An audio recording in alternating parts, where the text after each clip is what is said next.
Bonjour à tous, je suis très heureuse de venir à votre rencontre aujourd'hui. Je voudrais d'abord remercier Monsieur Picaper pour son invitation et Anne Guillot pour l'accueil qu'elle nous réserve ici dans ces magnifiques locaux. Je voudrais surtout vous remercier, vous, d'être venus, d'avoir sans doute passé beaucoup de temps dans les transports pour venir ici à Strasbourg. Strasbourg, capitale européenne, mais surtout capitale des citoyens européens, puisque nous avons un certain nombre d'institutions qui sont présentes à Strasbourg et qui permettent aux citoyens européens de se faire entendre. Alors, pour ma part, je suis députée européen, je m'appelle Anne Sander et j'ai été élue il y a presque un an. Alors, je ne sais pas si on peut dire que je suis encore une jeune députée européenne, mais en tout cas, je peux vous assurer que depuis un an, j'ai découvert de nombreux sujets, de nombreux problèmes, même si pour ma part, je connaissais déjà les institutions européennes, puisqu'avant d'être élue, j'ai travaillé pendant 15 ans avec un parlementaire européen, plutôt sur les questions agricoles et plutôt au niveau de la circonscription. Quel est le rôle d'un député européen? C'est évidemment de faire le lien avec les élus de son territoire. Moi, mon territoire, ma circonscription, c'est tout l'Est de la France. Donc, ce sont 5 régions géographiques. C'est l'Alsace, c'est la Lorraine, c'est la Bourgogne, c'est la Franche-Comté et c'est Champagne-Ardenne. Donc, un territoire très important. Et donc, toute la difficulté, c'est d'arriver à garder ce lien avec les gens. D'une part, pour faire remonter les problématiques des citoyens européens au niveau de l'Europe, essayer de trouver une solution, parce que s'il y a des problèmes dans l'Est de la France, vraisemblablement, d'autres régions en Europe peuvent connaître les mêmes difficultés. Et d'autre part, il faut aussi arriver à expliquer et à faire redescendre l'information, à montrer aux gens que le travail qu'on fait à Strasbourg et à Bruxelles, d'un point de vue législatif, peut avoir un intérêt pour eux sur le territoire. Donc ce lien avec la circonscription, c'est ce qui nous occupe, c'est ce qui nous motive. Et alors, en tant que député européen, eh ben, notre rôle essentiel, c'est un travail législatif et le Parlement européen est organisé de telle manière, avec les 751 députés européens, 28 pays, donc est organisé de telle manière que beaucoup de travail législatif se fait en commission. Et donc, pour ma part, comme la plupart des députés européens d'ailleurs, je suis active dans 2 commissions. Une commission dans laquelle je suis titulaire, davantage investie, et une commission dans laquelle je suis suppléante, donc investie aussi, mais un peu moins parce que la priorité est donnée à la commission où je suis titulaire. Donc, je suis suppléante en industrie. Et ça, c'est une commission très large et c'est une commission très lourde parce que les décisions qui sont prises ici ont des impacts forts dans les différents États membres, mais aussi à l'extérieur parce que c'est là où on décide de beaucoup de normes. Donc là, c'est en industrie, c'est des sujets tels que la recherche, c'est tout ce qui est énergie, c'est tout ce qui est actuellement un des gros sujets, c'est tout ce qui est numérique. Parce que c'est une des priorités de la nouvelle Commission européenne, de la présidente Juncker. C'est vraiment un gros enjeu, c'est le marché numérique au sein de l'Union européenne, marché numérique qui n'existe pas. Aujourd'hui, vous avez une politique numérique complètement fragmentée, propre à chacun des 28 États membres. Et là, l'idée, c'est vraiment, de faire des sources d'économie dans les États membres en numérisant davantage, mais surtout, c'est de relancer la croissance, de créer de l'activité à travers ce marché numérique. Ça, c'est commission industrie. Et donc, moi, la commission dans laquelle je suis vraiment engagée, c'est la commission emploi et affaires sociales. Alors là, c'est un peu plus compliqué parce que c'est une commission qui, finalement, n'a pas tellement de pouvoir législatif parce qu'un certain nombre de sujets qui sont traités dans cette commission relèvent de la compétence des États membres. Donc, il y a un certain nombre de sujets sur lesquels on peut légiférer. Il y en a d'autres sur lesquels on se contente, je dirais presque, de donner des conseils, de donner des avis, d'appeler les États membres à mettre davantage en œuvre. Alors, je vais aller dans le vif du sujet. Quelle est aujourd'hui la grosse problématique dans cette commission emploi et affaires sociales? Alors, le gros sujet qui revient à chaque réunion, c'est le problème qui vous concerne, c'est le problème du chômage des jeunes. Aujourd'hui, en Europe, le chômage des jeunes atteint un niveau moyenne de 23%, mais on sait bien que dans certains États membres, certaines régions d'Europe, ce taux de chômage des jeunes atteint parfois plus de 50%. Donc évidemment, ça crée de grosses difficultés dans les régions concernées, des difficultés sociales, ça touche aussi beaucoup d'autres sujets, ça touche au logement, ça touche à la pauvreté, ça touche à l'exclusion, ça touche à la santé, parce qu'on sait bien que des jeunes qui sont pas d'emploi, exclus, ont du mal à se soigner. Enfin, vous voyez, tout ça, c'est lié. C'est pas seulement la difficulté du chômage. Et puis, on se rend bien compte qu'il y a un certain nombre de jeunes qui sortent du système scolaire sans diplôme, sans formation, sans réelle compétence. Et donc, c'est sur ces jeunes-là que l'Union européenne focalise son action aujourd'hui. Alors, on a pour ça pistes de travail. D'abord, donc, aider les jeunes à trouver du travail. Là, l'Union européenne a mis en place un outil qui s'appelle l'Initiative pour l'emploi des jeunes. Et donc, ça, c'est vraiment destiné aux jeunes qui n'ont ni diplôme, ni formation. Et donc, on leur apporte une aide pour se former, une aide pour trouver des stages, une aide pour développer des compétences. Et là, que fait l'Union européenne? Alors, l'Union européenne a défini un cadre. Et dans ce cadre, elle alloue des financements aux États membres.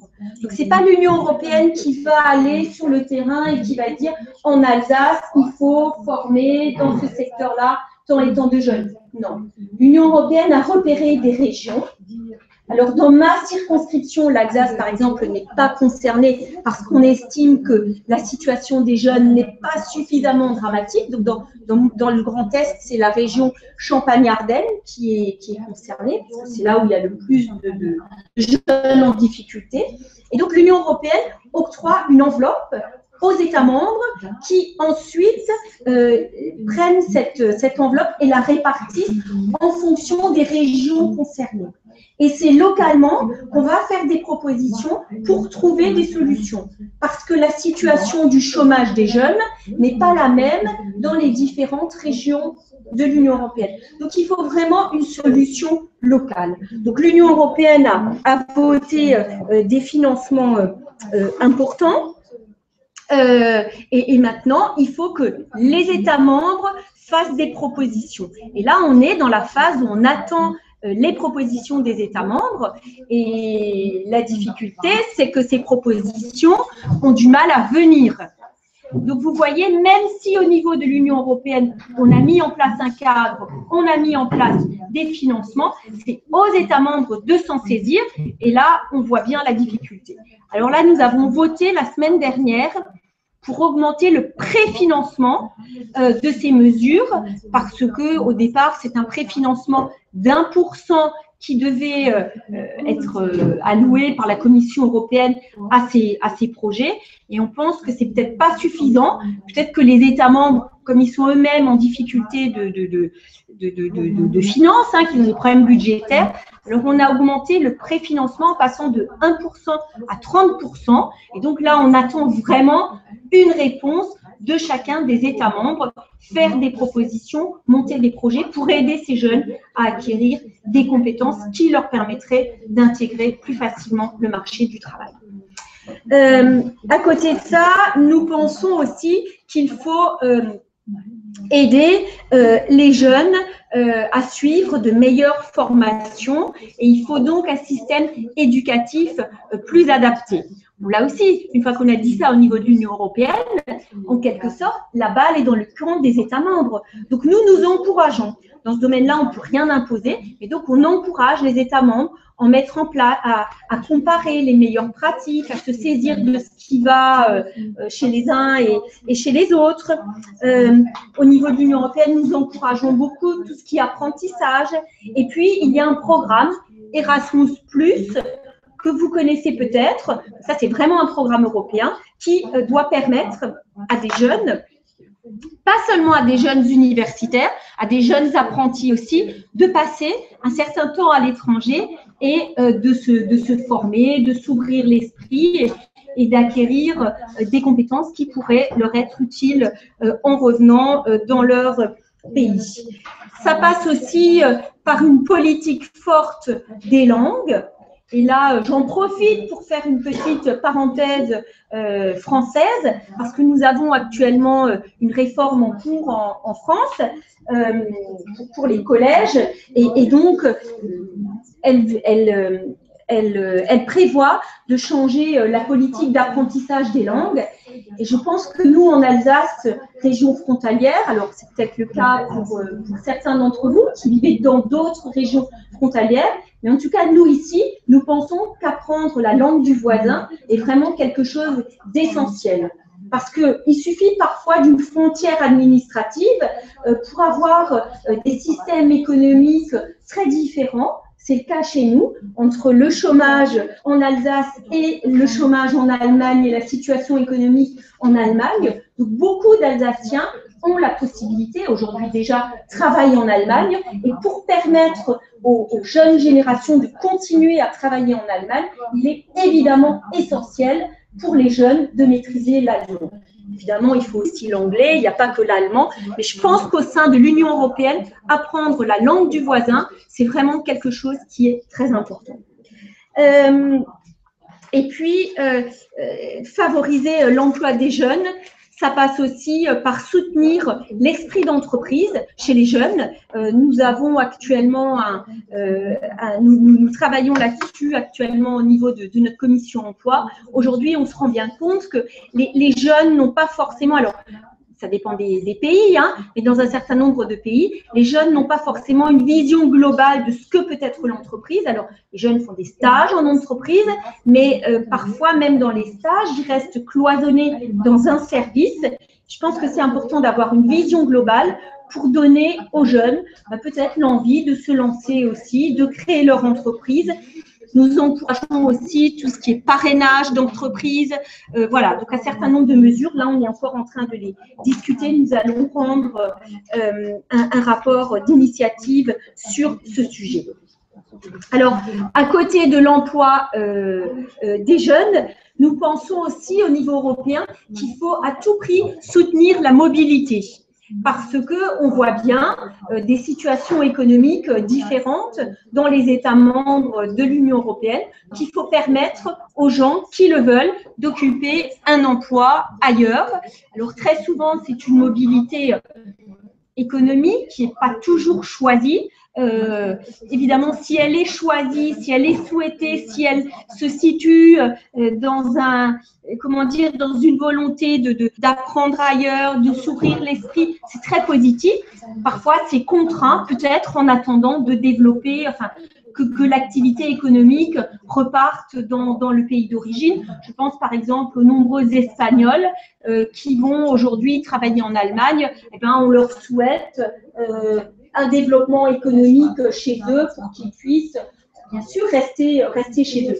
Moi, toujours en tant que frontalière, je suis très favorable aussi à tout ce qui est mobilité transfrontalière. Je le répète, je pense qu'elle a beaucoup d'avantages parce qu'elle est sans doute moins traumatisante qu'une mobilité qui vous force à traverser toute l'Europe pour trouver un emploi, qui vous fait aller dans un pays avec une culture différente, loin des vôtres, etc. Alors, si c'est nécessaire, bien évidemment, il faut le faire parce que c'est enrichissant, mais si on a la possibilité de favoriser cette mobilité transfrontalière, je pense qu'il faut vraiment le faire. Donc, pour la mobilité, il y a aussi le projet Erasmus, Erasmus+. Et puis, nous travaillons actuellement sur des plateformes EURES. Alors, je ne sais pas si EURES vous dit quelque chose. EURES, c'est une plateforme qui permet, en fait, qui recense toutes les offres d'emploi qui sont disponibles au sein de l'Union européenne et donc qui doivent favoriser la mobilité parce qu'en tant que citoyen, vous devez pouvoir consulter les offres d'emploi disponibles sur EURES et ça doit vous permettre de trouver un emploi ailleurs. Donc ça, c'est un texte législatif qui est actuellement en cours de discussion. Et là aussi, pour ma part, je me suis beaucoup investie dans la commission emploi pour qu'on laisse une place sur ces plateformes EURES à ce qu'on appelle EURES-T. EURES-T, c'est une plateforme qui existe déjà et qui s'appelle EURES transfrontalier. Parce que là aussi, je pense que l'approche est différente et on peut davantage favoriser la mobilité s'il y a cet aspect transfrontalier. Moi, je vois chez nous, une plateforme EURES existe et elle fonctionne plutôt bien, permettant les échanges d'informations sur les postes à pouvoir entre la France, l'Allemagne, mais aussi la Suisse. La Suisse n'étant pas membre de l'Union européenne, mais étant partie prenante dans EURES-T. Alors, une des grosses difficultés de cette plateforme EURES, c'est qu'elle n'est absolument pas connue. Et donc, là aussi, il y a un gros travail de communication à faire au sein de l'Union européenne, mais aussi au sein des partenaires qui travaillent dans le domaine de la politique de l'emploi. Voilà un petit peu ce qu'on avait sur la mobilité. Juste encore un mot pour vous dire que le troisième axe de nos discussions en commission emploi, c'est de lutter contre toutes les formes d'exclusion du marché du travail. Et là, il y a trois choses. Il y a d'abord, il faut lutter contre la concurrence déloyale au sein de l'Union européenne. Aujourd'hui, au sein de l'Union européenne, nous avons des marchés du travail, nous avons des structures économiques qui sont très différentes d'un pays à l'autre au sein de l'Union européenne. Et on se rend bien compte qu'il y a une forme de concurrence qui s'installe au sein de l'Union européenne. Et donc là, évidemment, il faut aller vers davantage d'harmonisation sociale et fiscale, domaine qui aujourd'hui ne relève pas de la compétence de l'Union européenne. Mais évidemment, il faut tendre vers ça. Ce serait totalement irréaliste de vous dire que objectif, harmonisation fiscale et sociale dans les 5 années. Non, c'est pas possible parce que les niveaux sont tellement différents entre les pays dans lesquels il y a un SMIC, d'autres où il n'y en a pas, un salaire minimum, entre les pays dans lesquels il y a un revenu minimum, d'autres non. Après, vous avez, finalement, je crois qu'il y a uniquement 4 pays qui n'ont pas de salaire minimum, mais ce n'est même pas la question de l'existence ou non d'un salaire minimum, mais c'est les niveaux de salaire minimum qui sont tellement différents. Je crois qu'il y a, c'est de 1 à 10, hein, le rapport au sein même des pays de l'Union européenne. Donc, si vous avez un salaire minimum de 1 900 € et qu'ailleurs vous avez un salaire minimum de 200 €, vous voyez la concurrence qui peut être réalisée au sein de l'Union européenne parce que le marché des services, par exemple, lui, il est commun et il est relativement ouvert. Donc, ça pose de gros problèmes à la France, à l'Allemagne, parce qu'il y a, et puis à d'autres pays, parce qu'il y a une concurrence qui se développe. Alors, c'est le cas surtout dans le domaine de la construction, dans le domaine du bâtiment. C'est le cas aussi dans tout ce qui est secteur agricole, secteur qui utilise beaucoup de main-d'œuvre. Et puis, c'est le cas aussi pour tout ce qui est transport routier. C'est un véritable sujet aujourd'hui au sein du Parlement européen. Et on voit bien que sur ces sujets-là, il n'y a plus d'opposition entre les groupes politiques de gauche et les groupes politiques de droite. On retrouve vraiment des positions très nationales. On a eu des débats là-dessus. Et donc, on a un petit peu le bloc de l'Ouest contre le bloc de l'Est. Voilà, donc c'est des discussions assez sensibles dans les différents États membres. Il faut aussi lutter contre les effets négatifs de la mondialisation. Là, il y a un fonds qu'on appelle le FEM, le Fonds européen d'ajustement à la mondialisation. Et là, l'Union européenne accompagne les salariés qui sont licenciés suite aux effets de la mondialisation. Et là, un certain nombre d'entreprises, de grosses entreprises, parce que c'est des gros licenciements, il faut que 500 salariés au moins soient concernés. Donc, il y a des aides à la reconversion des salariés, parfois à la création d'entreprises. Et pour le cas de la France, par exemple, Air France en a bénéficié récemment, Maury Ducrot aussi, un transporteur routier, donc on a beaucoup entendu parler dans la presse. Il y avait une entreprise allemande aussi qui travaillait dans le secteur des panneaux photovoltaïques. Enfin voilà, donc là, c'est vraiment des entreprises de toute l'Union européenne. Et enfin, dernier point que je voulais soulever, qui est actuellement discuté dans notre commission, c'est la lutte contre le travail non déclaré. Et donc là aussi, c'est un texte législatif. À côté de la plateforme RES, il y a ce travail sur une plateforme qui permettrait aux États membres d'échanger sur tout ce qui est travail non déclaré. Mais là, c'est assez compliqué parce que tous les États membres ne veulent pas y participer. Voilà, donc il faut un caractère obligatoire, il faut un minimum de compétences communes, mais c'est actuellement en discussion entre le Parlement européen, la Commission et les différents États membres. Voilà ce que je voulais vous dire en termes de politique de l'emploi.